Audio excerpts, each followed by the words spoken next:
వల్లభనేని వంశీకి మరొకసారి షాక్ అని చెప్పచ్చు. ఎందుకంటే ఆయన అనేక కేసులు ఎదుర్కొన్నాడు గతంలో. ఫస్ట్ కేసు ఆయన టీడీపీ ఆఫీస్ మీద దాడి కేసు. ఫిబ్రవరి 20, 2023లో టీడీపీ ఆఫీస్ మీద దాదాపు 87 మంది వైసీపీ కార్యకర్తలు వెళ్ళి దాడి చేశారు. ఆ దాడి కేసులో అక్కడ ఆ టీడీపీ ఆఫీస్లో కంప్యూటర్ ఆపరేటర్గా పనిచేసిన సత్యవర్ధన్ అనే కుర్రవాడు కంప్లైంట్ ఇచ్చాడు. ఆ కంప్లైంట్ బేస్ చేసుకొని కేసు నమోదు చేశారు. ఈ దాడికి వెనక వల్లభనేని వంశీ ఉన్నాడనేది ప్రధానమైన ఆరోపణ. అయితే రెండవ కేసు ఈ సత్యవర్ధన్ని కిడ్నాప్ చేసి తీసుకెళ్ళి అతన్ని బెదిరించి ఈ కేసుని విత్డ్రా చేసుకోమని చెప్పారనేది రెండో కేసు.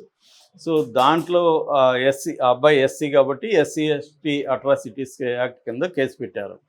సో అట్లాగే మూడోది ఇల్లీగల్ మైనింగ్ కేసు. దాదాపు 135 కోట్ల విలువైన ఇల్లీగల్ మైనింగ్లో ఇతను అక్రమాలు చేశాడు.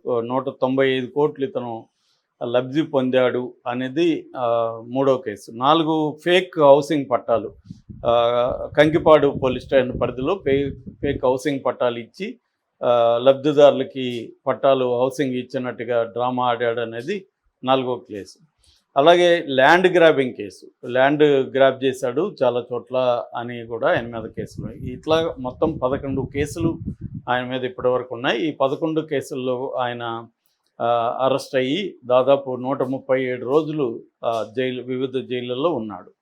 సో ఆయనకి బెయిల్ రాలేదు. ఆ జైల్లో ఆరోగ్యం కూడా పాడవడం, ఆయన్ని గవర్నమెంట్ హాస్పిటల్కి తీసుకెళ్ళడం ఇవన్నీ కూడా మనం చూసాము.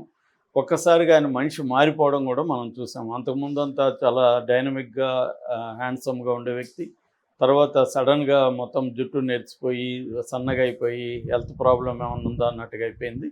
సో ఆయనకి డిఫరెంట్ హెల్త్ ఇష్యూస్ ఉన్నట్టు కూడా బయటకు వచ్చింది. ఎప్పుడైనా కూడా నాయకులు బయట ఉన్నప్పుడు కొంత మేకప్, తర్వాత హెయిర్ కలరు ఇవన్నీ వేసుకొని కొంత హంగామా చేస్తూ ఉంటారు.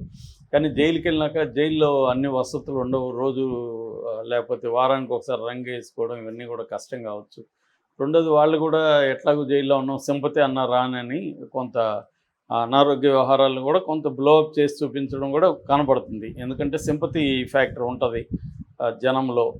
మనం ఇప్పుడు కూడా మంచిగా స్టైల్గా తిరుగుతూ ఉంటే మనకేమి సింపతి రాదు అనేది కూడా వాళ్ళు అనుకుంటారు. అంటే దాన్ని ఏమంటారంటే creating opportunity out of crisis అంటారు. ఒక సంక్షోభం నీకు వచ్చినప్పుడు దాన్ని కూడా ఆపర్చునిటీగా ఎలా మార్చుకోవాలనేది పాలిటిక్స్లో చాలా ఇంపార్టెంట్ విషయం. అలాగా వీళ్ళు ఏం చేస్తారంటే రాజకీయ నాయకులు జైలుకి వెళ్ళినప్పుడు ఒక సింపతి ఫ్యాక్టర్ క్రియేట్ అవుతుంది. చంద్రబాబు కూడా అంతే. చంద్రబాబు అరెస్ట్ అయ్యి 53 రోజులు జైల్లో ఉన్నప్పుడు విపరీతంగా సింపతి ఫ్యాక్టర్ క్రియేట్ చేయగలిగారు. సో అంటే పెద్ద ఆయన్ని తీసుకెళ్లారు, ఆయనకి ఆరోగ్య సమస్యలు ఉన్నాయి, హార్ట్ ప్రాబ్లం ఉంది, ఇంకోటి ఉంది, ఆయనకి దోమలు ఉన్నాయి, ఆడ చంపేస్తారేమని భయంగా ఉంది. ఇలాగా రకరకాల నెరేటివ్స్ని క్రియేట్ చేయడం ద్వారా ఒక సింపతి క్రియేట్ చేయడం అనేది జరుగుతుంది. అలాగా ప్రతి రాజకీయ నాయకుడు అరెస్ట్ అయినప్పుడు వాళ్ళ మీడియా కానీ వాళ్ళ కార్యకర్తలు కానీ ఈ సింపతి ఫ్యాక్టర్ని క్రియేట్ చేస్తారు. అలాగే వల్లభనేని వంశీది కూడా అందుకనే ఆయన జుట్టు ఇదంతా అయిపోయినా కూడా బయటకు ఎలా రావడం, కన్నీళ్ళు పెట్టుకున్నాడని వార్తలు రావడం ఇవన్నీ కూడా జరిగాయి. సో ఇది వైసీపీ అంటే ఇక్కడ ఏమవుతుందంటే రివెంజ్ పాలిటిక్స్ అనేది ఇవాళ అన్ని పొలిటికల్ పార్టీలు దేశంలో చేస్తున్నాయి.